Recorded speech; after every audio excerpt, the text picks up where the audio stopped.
What's going on, everybody? All right, so today is the day that we finally start tearing apart the Delsol to convert it from automatic to manual.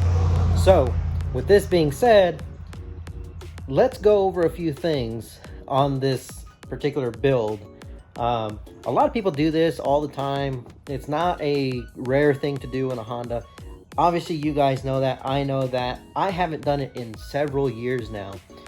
But everybody knows that the older automatic transmissions absolutely suck. They do the job to get you from point A to point B, but it's not very exciting. Unlike my SUPRA. The SUPRA, on the other hand, is actually pretty engaging and fun, even though it's an automatic. So I'm not too worried about that guy. What I am worried about is this one. The Delsol itself can be a little sluggish and a little boring. You step on the gas, makes noise, doesn't really go anywhere. Send it. I'm sending it. It is being sent. We're about to change that. So I have rebuilt the automatic transmission. It's all put together. All new springs, bearings, all that's been changed out. So we're good on that. It's got a short throw shifter on it that's going on it. I got a aluminum 3-row radiator that's going to go in it just for extra cooling. The factory one is old and it's starting to seep a little bit, and I'll show you that. I have all the pedals. I have everything that I need, other than just a couple of things that I might have to order, which might be the only setback. But it still comes in pretty quick. So with that being said, let's get on to the build. First things first, we got to get the SUPRA out of the garage. That way I have enough room to work on this thing. So let's get to it. Loud noises!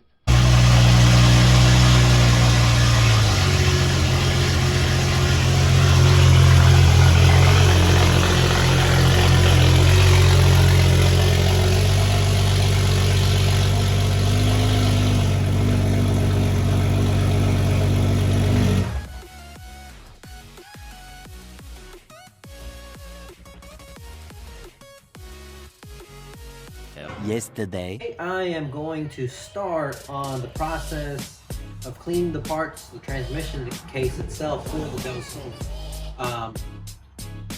So I do not want to use parts that are dirty, to kind of look old or anything like that. I want it to be like a clean slate for the most part. So I picked up this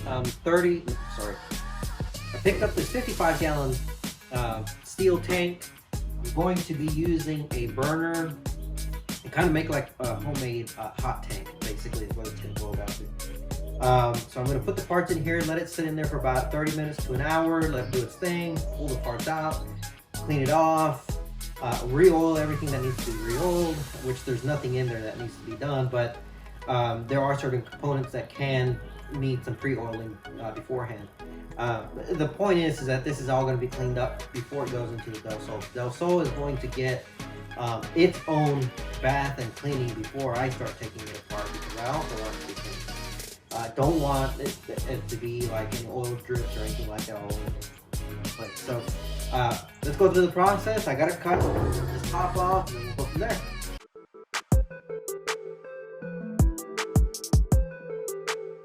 Alright, so now that I've cut out the top, just gotta fish that out. I've already cleaned up the edges here.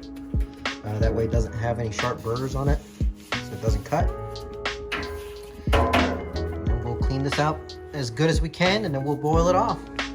Okay, now that I have this cut out, cleaned up in there, now we can set the barrel on top of that, and then put those in there. But first, we gotta get some water in it.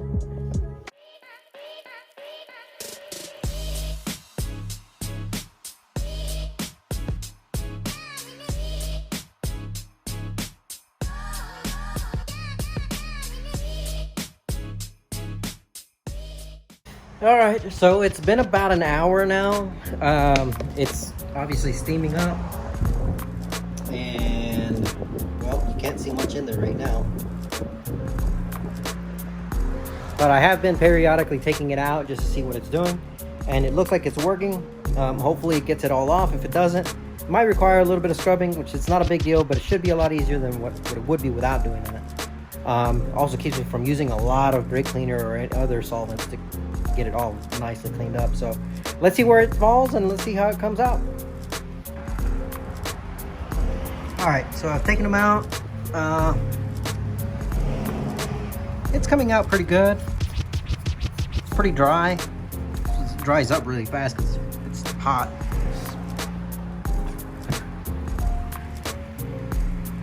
But I'm pretty sure once I get some straight up degreaser on it and everything else, scrub it down, spray it off, I think it'll come out really good. I'm really happy with it. It's not greasy anymore.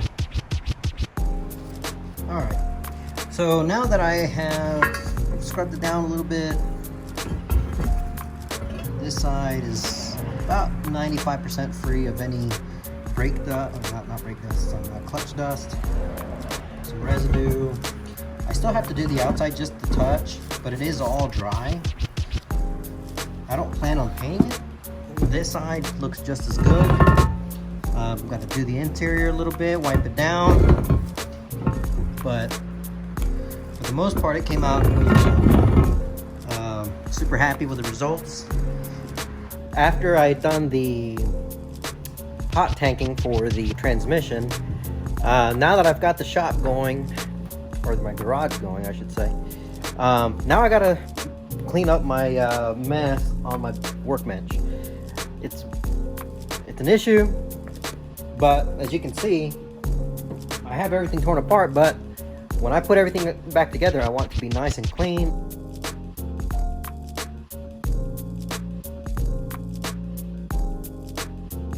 Now that I have somewhat, for the most part, just cleaned this up a little bit, it's not exactly like I expected, you know, how I want it to be. It's just real quick. It's just so I have an area for me to work on. I will be going over all this in more detail as far as for me personally, just so I know exactly what I have, because I have a lot of stuff from other cars that I've had. So right now what I'm going to do is I'm going to finish off the cleaning portion of the transmission, just to make sure that it's nice and clean. Everything is set up exactly like I want it to before I start putting everything back together. This way I know it's going to be put back together properly. It's not going to have any leaks or anything like that, and it should be a proper working transmission. So I'm super excited to get this finished up. Let's go. I do apologize, I didn't realize that the battery died on my camera. So I'm not completely done with it. I am in the middle of it right now. So here, I'll show you my progress. So it's all been cleaned up. I have a lot of the components already in place. One of the springs, that's the replacement springs, is in here already. I have this one ready to go, and I'm putting everything else that I need left. So making good progress. It's nice and clean. Let's get to it.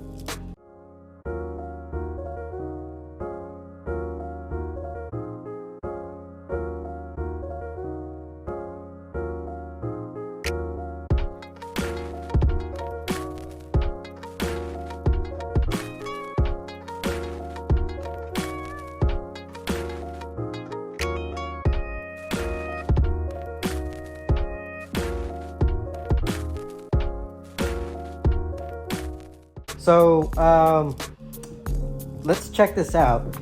I have essentially put all this together. New throwout bearing. I cleaned this up really well and greased it up. It's got light grease on it, and then I put this boot that I ordered online. Keep all the dirt out. New seals. All the springs are in place for all 3 locations. The seal that is in here is brand new. This rubber boot is new. Of course, this is not what it's going to have in it while it runs. I do have the roll pin for that. Let's see. I do have a couple of other items that I need to put on this, but I'm going to wait until it's on the car, including the motor mount or the transmission mount that I have. And the shift linkage, I'm going to rebuild it. The reason I have this hooked up right now is so I can go through the gears to make sure everything is going in smoothly and appropriately, and it is. So that's good. I'm very satisfied with that portion.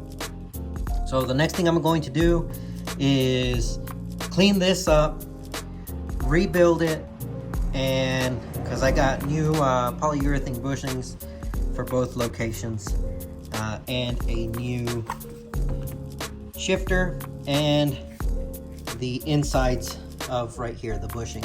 So everything is going to be nice and tight, and just even better than what it feels already, which already it feels phenomenal.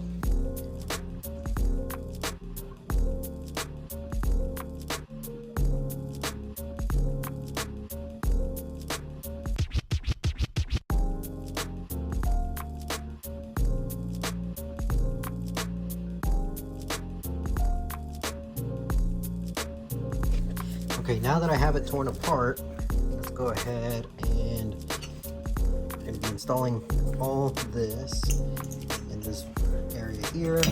Of course, after we clean it all up. It's pretty nasty right now. Well, it's clean, but it's nasty. So let's get to it. All right, everyone. When I tell you this shifter feels amazing, it feels amazing.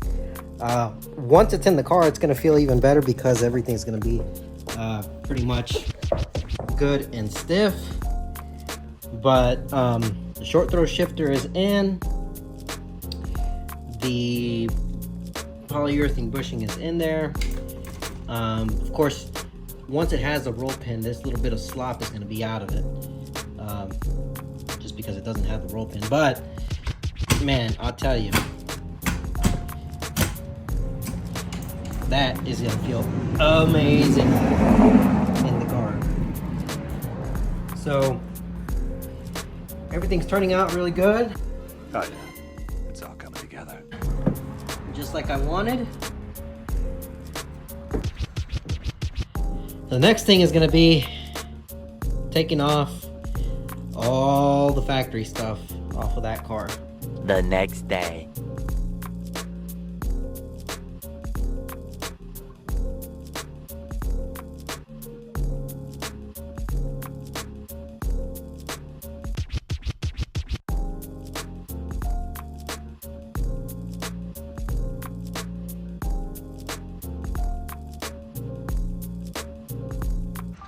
All right, progress report. So old radiator's out. This mounting bracket is gone. Starter's out. All the wiring's out of the way. Hose is out of the way. I'm gonna have to replace those.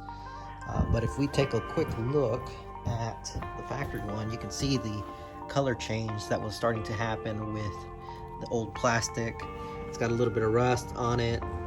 Right there you can see where it's been seeping from the edge, and you see a little bit of rust right there. So it had a good life.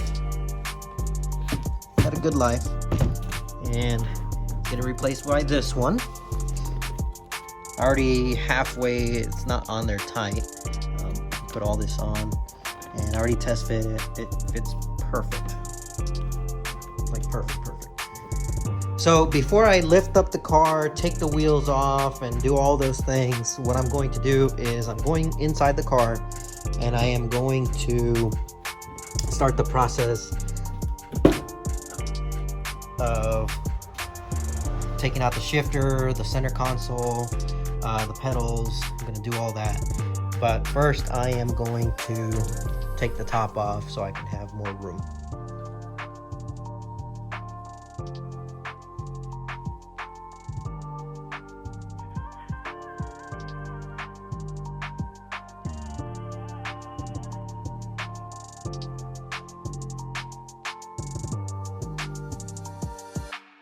So I am 1 bolt away from pulling the transmission out and 1 bolt away on the motor mount. I already have the transmission being suspended by the jack and the engine being held by the engine brace. So, moment of truth.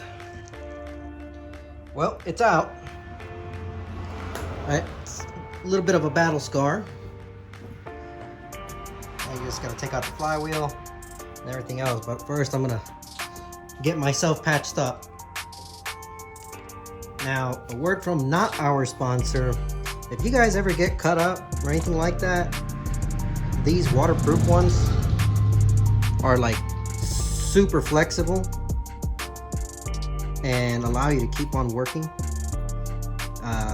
They've helped me out a lot whenever I get injured or anything like that, like I just did right now. But that's part of the process. That's how you know it's real. Anyway, let's see if the rear main seal is leaking on this thing. Well, there is no easy way of saying this, so as you can see, it is leaking pretty good. It looks like the oil pan is leaking as well, which is a lot easier to do later on. I guess I can do it now too, but I'm not going to. I'm just going to worry about that rear main for now. So, trip to the parts store. 3 days later. Alright, so it's a few days later. I had already put the pedals in the car. All that's done. The clutch is bled. And the car is, well, it's lowered, as you can see, which is what some of you were asking for in the comments. So with those things done, there are still a few things that need to happen. So I want the cruise control to continue to work. So I'll have to get, I'll have to change some things in the shifter itself of what it, you know, to trick the computer into still thinking that it's in drive or whatever. I'm also going to take the P28 computer out, and we are going to modify it to where it does not see the automatic transmission portion of it anymore. The reason is because otherwise it throws a check engine light, doesn't see the transmission there, so it throws a check engine light. So what the modification that we're going to do is to eliminate that. The third modification is going to be to the steering column itself. Because I want the cruise control to continue to work, and you trick the computer into thinking that it's in drive, I have to take out the lock solenoid. So we're going to be doing 3 things today, and then we're going to go out and test the car and make sure that it's all working appropriately. So let's start off with the first thing, which is making it think that it's in drive. Alright, so the very first thing we need to do is solder these 2 wires together to be able to just crank the car without having to make this be in park. The second thing we're going to do is not keep it in neutral. We're going to put it about right there to make it think it's in drive. So let's go ahead and unsolder this.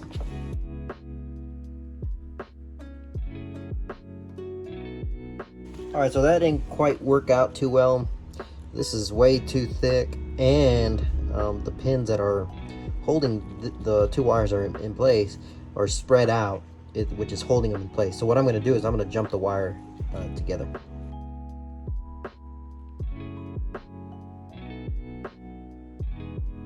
Alright, since putting in the other wires was a total failure as far as soldering it together here, I just went ahead and cut them and spliced them together, put some liquid tape inside of here, that way it doesn't corrode or anything like that. Not that it will, it's going to be inside the car anyway.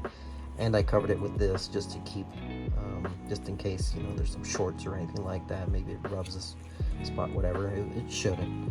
But now we're just going to go ahead and tuck this in here. And that portion's done. It's in the correct position here. And we just go plug it in to the car. And it's done.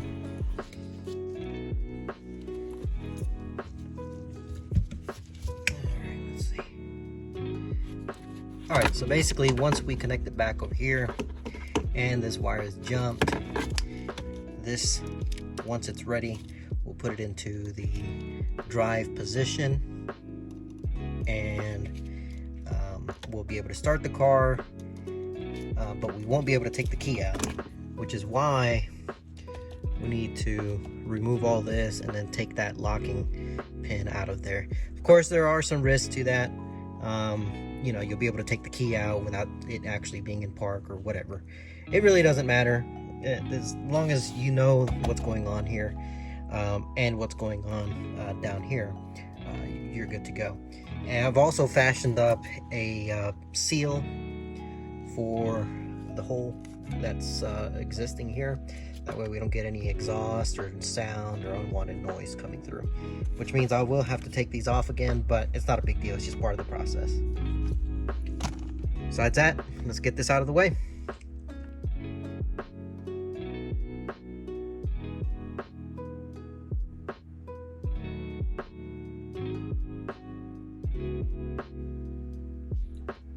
So you pull this little guy out. That's all you need to do. You put it back together.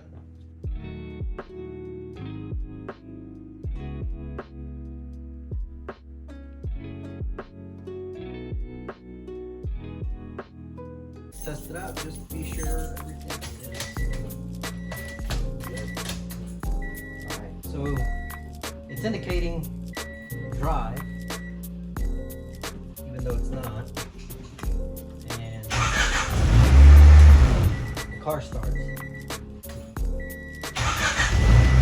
you can see, the check engine light's on, so we're going to take care of that now.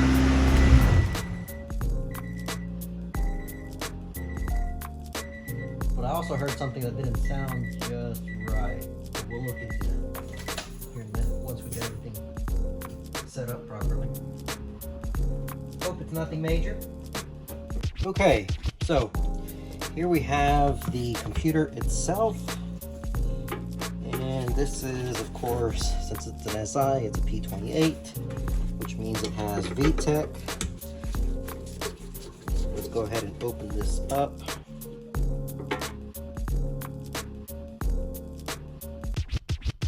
Now, there's plenty of videos out there on how to do this, so I'm just going to breeze through this one. But I'll quickly show you guys. We're going to be messing with 2 resistors, and then we're going to bridge one of them. Okay? So that's what we're going to do. See if I can get you focused on there. Yep.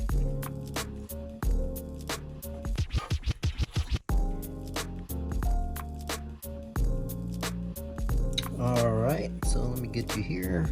So you can see, took out RP17 out and jumped RP18. I replaced the resistor, and of course it's all soldered in place. It's not going to go anywhere. No, it's a little messy, but it'll work. No big deal. So let's put it all back together and put it in the car. Alright, now that we have the computer in, moment of truth.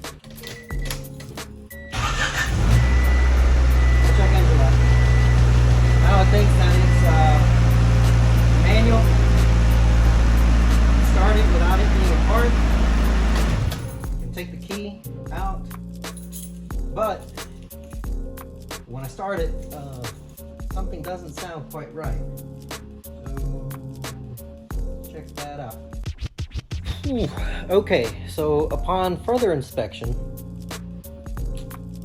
I pulled the speed sensor out, and there's very, very, very fine metal shavings in there that should not be in there. So what it sounds like, it doesn't do it all the time. It only does it in first gear while you're going down the road, and it sounds like something's slapping around inside the transmission, but not all the time. Only between maybe 3,000 and 5,000 RPMs. I have no clue what that's going to be. But I'm not looking forward to tearing this thing apart again, simply because it's a lot of work. But it is what it is. We got to make sure it's done right. I thought I had everything right, but we'll see what's going on. Maybe something got left in there, maybe just a small piece. I don't know. But I'll look into it. We'll see what's going on, and I'll show you guys on the next episode. Stay tuned. Like and subscribe. It really helps out the channel with the algorithm. If you guys want to see more content like this and more content of the Supra, I've got more parts ordered for that thing. They will be coming in. I'm not going to tell you guys what they are, but they are coming in, and we'll go from there. Peace.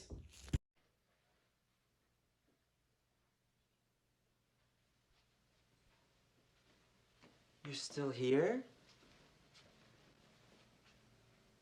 It's over.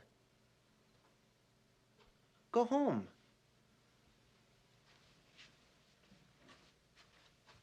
Go.